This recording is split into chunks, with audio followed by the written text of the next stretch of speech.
Bismillahirrahmanirrahim. Assalamualaikum warahmatullahi wabarakatuh. Salam sejahtera untuk kita semua. Yang saya hormati Ibu Asosiat Profesor Dr. Wanti Wijaja. Yang saya hormati Ibu Dr. Skolastika Mariani MSI. Yang saya hormati Bapak Ibu Panitia. Yang saya hormati seluruh peserta Seminar Nasional Matematika ke-16 tahun 2022 yang diselenggarakan oleh Universitas Negeri Semarang. Pada hari ini, Sabtu 15 Oktober tahun 2022, saya Yesi Duramadani akan mempresentasikan penelitian saya yang berjudul Implementasi Metode McVitie Linkage dan Kamin Clustering dengan Pendekatan Rule of Thumb pada Data Kemiskinan di Jawa Tengah. Pada penelitian ini terdiri dari 5 bab. Untuk yang pertama mengenai pendahuluan, yang kedua tinjauan pustaka, yang ketiga metodologi penelitian, yang keempat hasil pembahasan, dan yang kelima kesimpulan dan juga saran. Untuk yang pertama yaitu latar belakang.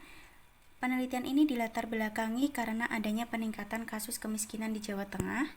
Berikut merupakan grafik yang berasal dari BPS, yaitu grafik 10 kabupaten atau kota dengan angka kemiskinan tertinggi di Jawa Tengah pada tahun 2021, di mana pada grafik tertera bahwa Kabupaten Kebumen memiliki angka kemiskinan tertinggi yaitu sebesar 17,83%. Berdasarkan jurnal yang saya baca, peningkatan kasus kemiskinan ini dikarenakan karena adanya pembatasan sosial masyarakat pada masa pandemi COVID-19. Permasalahan yang sering terjadi yaitu karena adanya penyaluran bantuan yang kurang tepat sasaran yang dilakukan oleh pemerintah. Oleh karena itu akan dilakukan penargetan masyarakat yang kurang mampu sesuai indikator kemiskinan yang ada. BPS mencatat bahwa penduduk Jawa Tengah yang hidup di bawah garis kemiskinan itu bertambah sebesar 128,85 ribu jiwa menjadi 4,11 juta jiwa pada Maret 2021 dibanding Maret 2020. Oleh karena itu, akan dilakukan upaya yang lebih optimal serta menyeluruh dalam penanggulangan kasus kemiskinan dengan mengelompokkan data keluarga miskin secara efisien agar pemerataan bantuan akan lebih tepat sasaran kepada masyarakat yang membutuhkan. Pada penelitian ini saya menggunakan beberapa metode. Untuk yang pertama yaitu Kamin Clustering, di mana metode ini memiliki kelebihan yaitu mampu mengelompokkan data besar dengan waktu komputasi yang relatif cepat, namun memiliki kelemahan yaitu sentroidnya masih ditentukan secara acak. Kemudian algoritma yang kedua yaitu metode McVitie Linkage Clustering, di mana metode ini nanti mampu mengatasi masalah penentuan pusat klaster pada Kamins. Kemudian saya menggunakan pendekatan baru yaitu pendekatan Rule of Thumb sebagai solusi dalam menentukan jumlah K-cluster yang dinamis. Berdasarkan latar belakang diperoleh rumusan masalah yaitu bagaimana penerapan metode McVitie Linkage dan Kamins dengan pendekatan Rule of Thumb pada data kemiskinan di Jawa Tengah. Kemudian untuk tujuan penelitiannya yaitu menerapkan metode McVitie Linkage dan Kamin Clustering dengan pendekatan Rule of Thumb pada data kemiskinan di Jawa Tengah.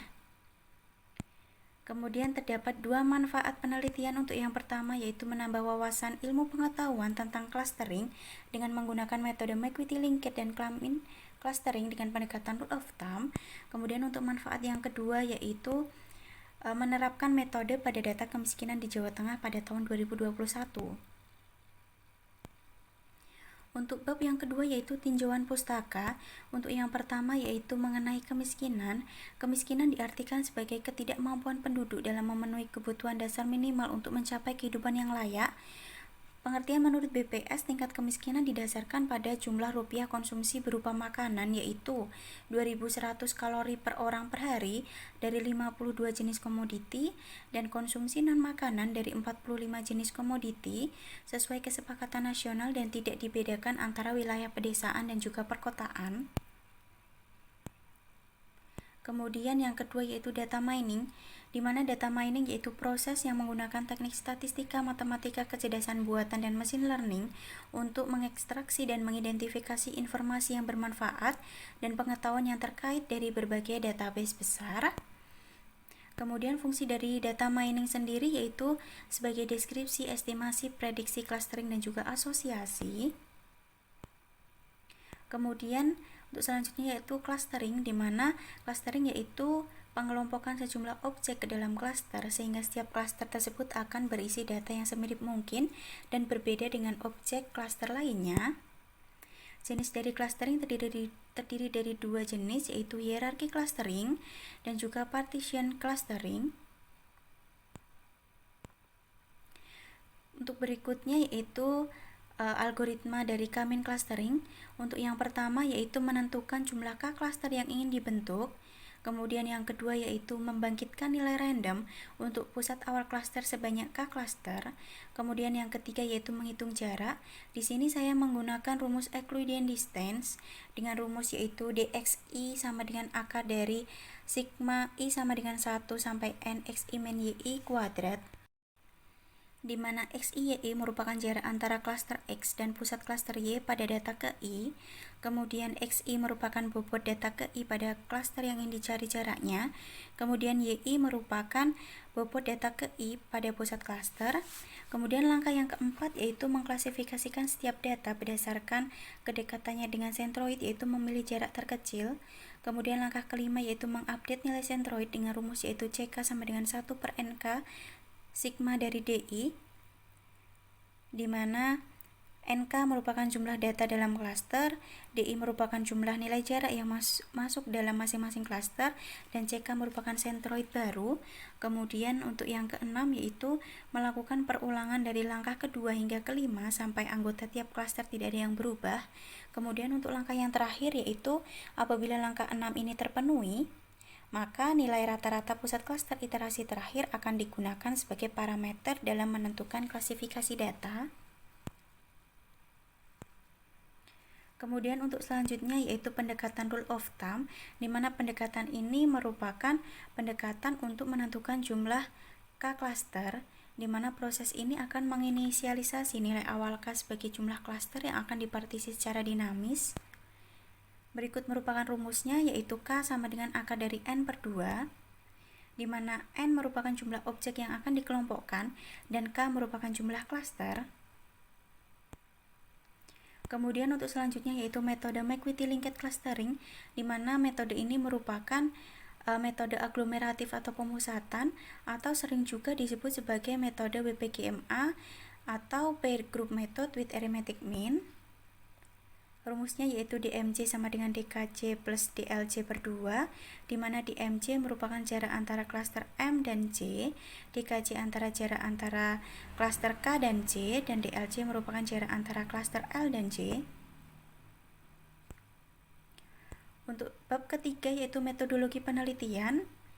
Data yang saya gunakan dalam penelitian ini adalah data sekunder yang berasal dari data kemiskinan di Jawa Tengah pada tahun 2021 dan dipublikasikan oleh Badan Pusat Statistik Jawa Tengah.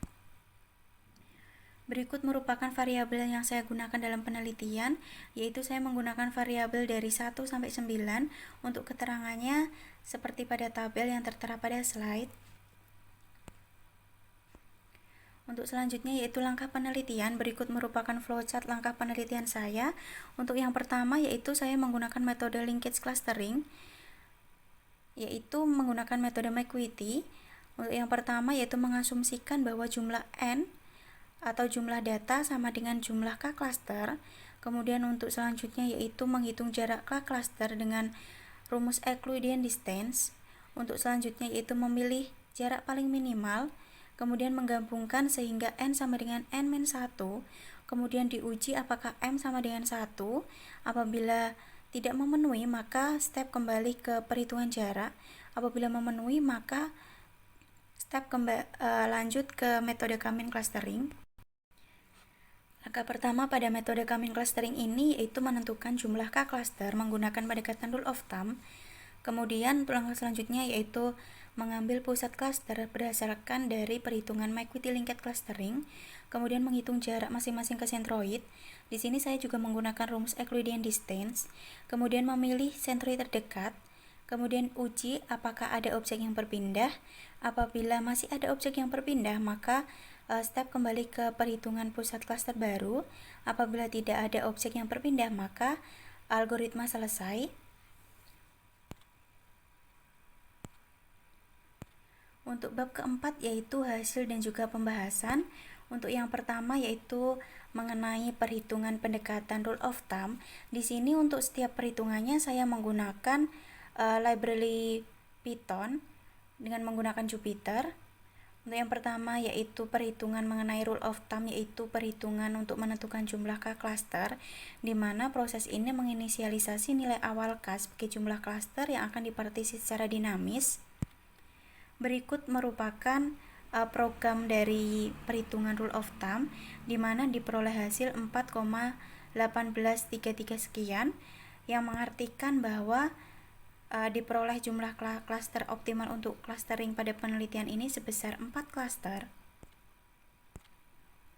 Kemudian untuk selanjutnya yaitu perhitungan McVitie linked clustering, atau sering juga disebut sebagai pair group method with arithmetic mean. Berikut merupakan visualisasi hasil dendrogram perhitungan McVitie linked clustering menggunakan Python, di mana dengan dendrogram tersebut diperoleh 4 klaster yang dipotong menggunakan threshold, dan perhitungan 4 klaster tadi didasarkan pada perhitungan pada rule of thumb. Dengan adanya dendrogram ini dapat dilihat jelas bahwa klaster terdiri dari 4. Untuk keterangan kabupatennya seperti yang tertera pada slide, di mana terdiri dari 35 kabupaten di Jawa Tengah. Untuk selanjutnya yaitu perhitungan centroid awal yang akan digunakan pada perhitungan coming clustering. Centroid ini diperoleh berdasarkan dari hasil clustering pada McVitie linkage, di mana pada setiap cluster nanti akan dihitung rata-ratanya untuk setiap variabel dan diperoleh dari 4 cluster. Untuk hasilnya seperti pada tabel yang tertera pada slide.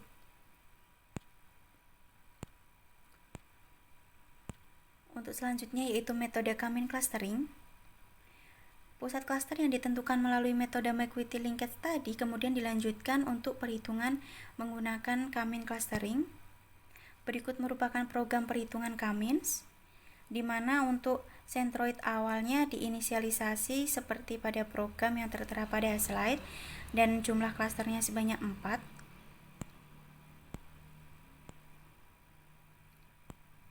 Untuk hasil dari perhitungan Cummins yang terdiri dari 4 klaster, yaitu seperti pada output, yaitu array 2,2,2 sekian, di mana 0 itu menyatakan klaster pertama, dan 1 itu merupakan klaster kedua, dan angka 2 itu menyatakan klaster ketiga, dan angka ketiga merupakan klaster keempat.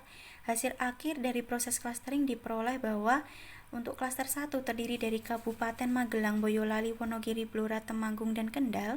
Untuk klaster kedua terdiri dari Kabupaten Cilacap, Kebumen, Purworejo, Sukoharjo, Karanganyar, Sragen, Gerobokan, Rembang, Pati, Jepara, Demak, Semarang, Batang, Pekalongan, Tegal, dan Kota Tegal. Kemudian untuk klaster ketiga terdiri dari Kota Magelang, Kota Surakarta, Kota Salatiga, Kota Semarang, dan Kota Pekalongan. Untuk klaster keempat terdiri dari Kabupaten Cilacap, Banyumas, Purbalingga, Wonosobo, Pemalang, dan juga Brebes. Berikut untuk bab terakhir yaitu mengenai kesimpulan dan juga saran. Berdasarkan penelitian yang saya lakukan, diperoleh kesimpulan untuk yang pertama yaitu diperolehnya 4 klaster dengan pemetaan karakteristik dari setiap kelompok yang terbentuk berdasarkan nilai rata-rata tertinggi dan terendah dari setiap indikator kemiskinan Provinsi Jawa Tengah tahun 2021. Sebagai contoh, diperoleh 4 klaster. Untuk klaster yang pertama yaitu terdiri dari Kabupaten Magelang, Boyolali, Wonogiri, Blora, Temanggung, dan juga Kendal. Pada klaster 1 ini diprioritaskan dalam peningkatan kesejahteraan penduduk berdasarkan variabel yang saya gunakan dalam penelitian tadi. Untuk yang kedua yaitu penggabungan metode McVitie linkage dan coming clustering mampu menghasilkan analisis clustering lebih baik karena masalah penentuan pusat klaster pada Cummins dapat diatasi. Kemudian yang ketiga, dengan diketahuinya karakteristik di setiap wilayah, tentunya akan menjadi dasar yang kuat bagi penyelenggara pemerintah dalam memberikan kebijakan atau pendekatan yang tepat dan cepat untuk mengatasi kemiskinan yang terjadi di Jawa Tengah. Untuk sarannya, untuk penelitian berikutnya lebih baik apabila penelitian ini dengan menambahkan metode perhitungan keoptimalan dari hasil klaster seperti metode Silhouette coefficient atau Purity dan lain sebagainya. Berikut merupakan daftar rujukan yang saya gunakan dalam menyusun penelitian saya. Untuk daftarnya seperti yang tertera pada slide. Terima kasih, mungkin cukup sekian presentasi yang dapat saya sampaikan. Apabila ada kesalahan kata, saya mohon maaf. Terima kasih atas perhatiannya. Wassalamualaikum warahmatullahi wabarakatuh. Terima kasih.